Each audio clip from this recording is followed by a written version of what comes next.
Inilah tragedi sepak bola terparah di dunia. Jadi guys, kemarin itu kita lagi heboh banget tragedi sepak bola di Kanjuruan, di mana memakan korban hingga ratusan jiwa. Tapi sebelumnya pernah ada kejadian juga dalam dunia sepak bola, ini malah lebih parah yang terjadi di Peru. Tragedi sepak bola itu terjadi pada 26 Mei 1964. Saat itu lagi ada pertandingan Peru lawan Argentina di Stadion Nasional Peru, Estadio Nacional.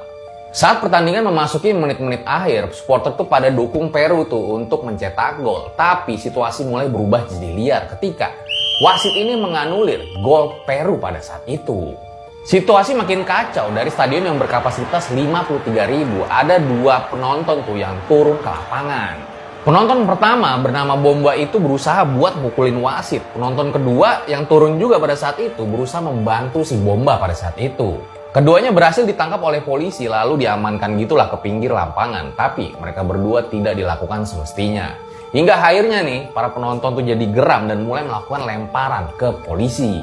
Beberapa puluh orang juga berusaha buat masuk ke dalam hingga situasi itu benar-benar jadi chaos dan mulai tidak terkendali. Masa supporter akhirnya membanjiri lapangan, di mana para petugas itu malah nembakin gas air mata yang justru memperburuk keadaan. Makanya para penonton itu jadi panik lalu saling berdesakan ya agar mereka itu dapat segera keluar dari stadion.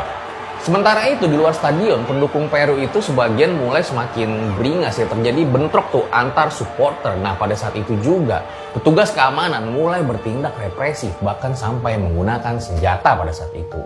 Kemudian di luar stadion, para pendukung Peru itu yang marah malah jadi semakin beringas. Terjadi juga tuh bentrok antar supporter yang meluas sampai keluar stadion.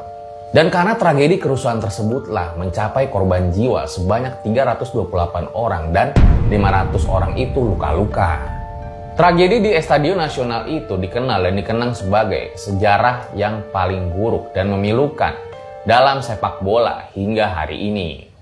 Turut berukacita juga atas korban dari tragedi Kanjuruan. Semoga amal ibadah mereka dapat diterima di sisinya.